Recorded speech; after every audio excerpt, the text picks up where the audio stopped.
Há 3.500 anos, o Criador fez um pacto com Moisés e a casa de Israel.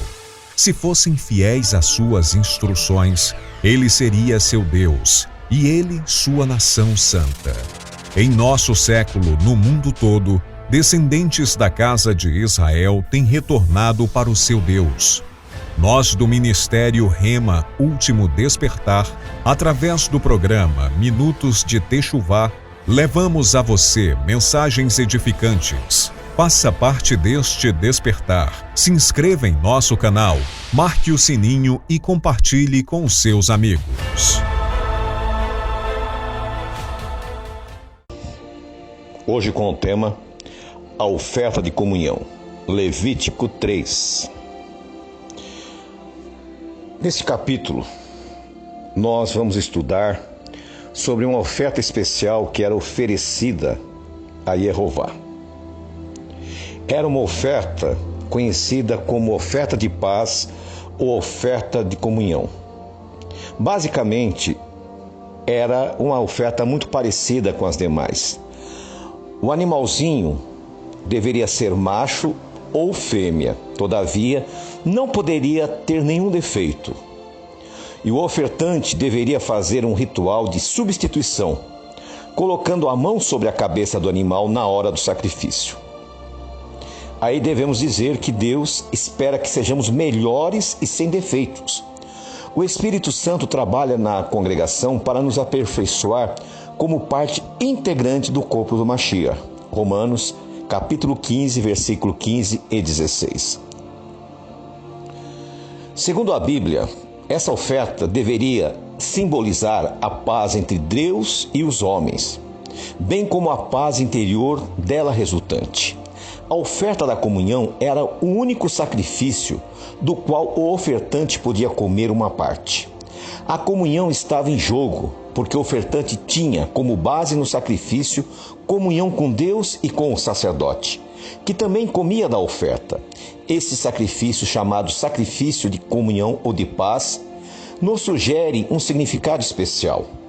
O homem precisa ter paz com Deus, e essa paz resultará em sacrifício queimado perante Jeová. Antes de Cristo, milhares de sacrifícios desse tipo foi oferecido a Deus.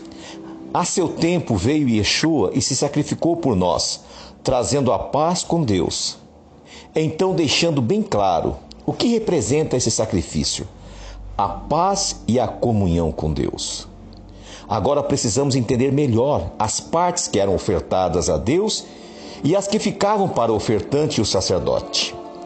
Já vimos que o ato de colocar a mão na cabeça do animal representa a substituição. Assim somos oferecidos a Deus como oferta perfeita. O sangue. Vejamos aqui algumas colocações importantes. O sangue, a gordura e os rins. O sangue na Bíblia representa a vida. Sem sangue, sem vida. A Bíblia proíbe o comer do sangue. No sacrifício, a primeira coisa que era derramado perante o Senhor era o sangue. Era a vida da pessoa que estava escorrendo diante de Deus. Que a nossa vida seja dele sem reservas. A gordura. A gordura representa a melhor parte, a mais valiosa, a que dá sabor à vida. Essa parte do sacrifício era proibida, o homem de comer. Deveria ser oferecido a Deus. O que temos de melhor em nossa vida para apresentar a Ele nesse dia? E os rins? Existem muitos textos bíblicos que falam de órgãos do corpo humano. E há uma referência interessante, é que quando a Bíblia fala dos rins como um órgão em que Deus está interessado. Antigamente os judeus aplicavam os rins como a sede das emoções. Um tipo de local físico onde se materializa todo tipo de sentimento. Isto muito fala a todos nós. O que adianta entregar a Deus o dinheiro, os bens materiais e na hora de tomar decisões desprezar os preceitos do Eterno? Abandonar a sua lei.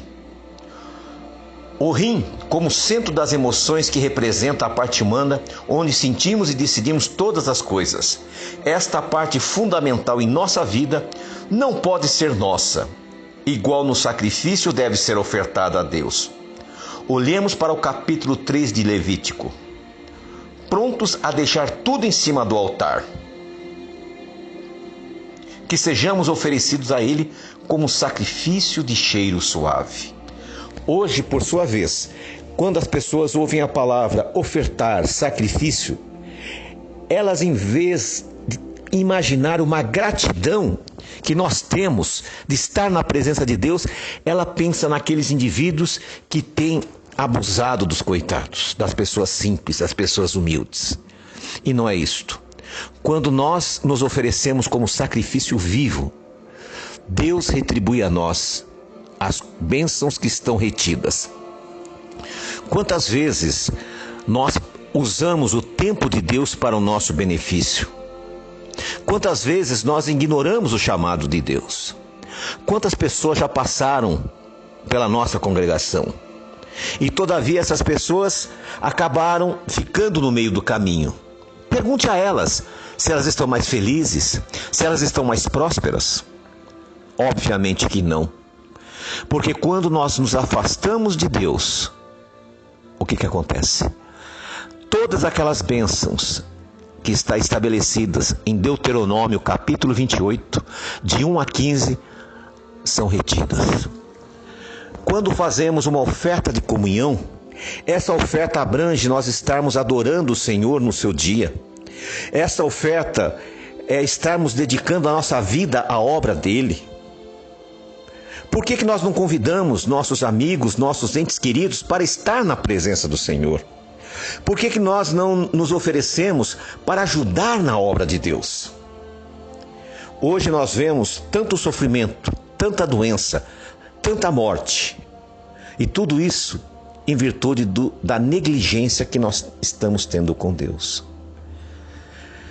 Muitas vezes Deus nos aponta uma porta. Nós oramos, pedimos, Senhor, eu quero ir num lugar que prega a Tua palavra, que prega a verdade. E Deus nos leva. E todavia nós substituímos isso por amizades que lá na frente nós vamos ver que foi um prejudicial à nossa vida. Deus tem que ser o nosso melhor amigo. A nossa congregação, ela está de portas abertas para ajudar você a crescer na fé. Não use os critérios de julgamento do mundo. Não julgue a congregação pelo que as pessoas fazem, mas pelo que a Torá ordena. Nós ensinamos apenas o que está escrito. Nós sempre falamos, e Yeshua disse, está escrito. Então, meus irmãos, pare e reflita. Qual é a oferta de comunhão e de gratidão que você tem dado a Deus? Fomos chamados para ser luz. E não se pode pegar uma luz e enfiar embaixo de uma mesa, mas tem que colocar num lugar alto. Nós temos uma grande missão, que é levar a palavra do Senhor. Temos que salvar os nossos filhos, salvar os nossos cônjuges, salvar os nossos pais, apresentando a eles o verdadeiro caminho. E você que está recebendo essa mensagem, porque você conhece, você sabe que a nossa congregação, ela tem procurado seguir os princípios fundamentais da palavra de Deus. Então não troque a salvação como fez Esaú, vender a primogenitura por um prato de lentilha. Deus está de braços abertos esperando você para receber a tua oferta de comunhão e Ele vai te dar a paz. Shalom, shalom.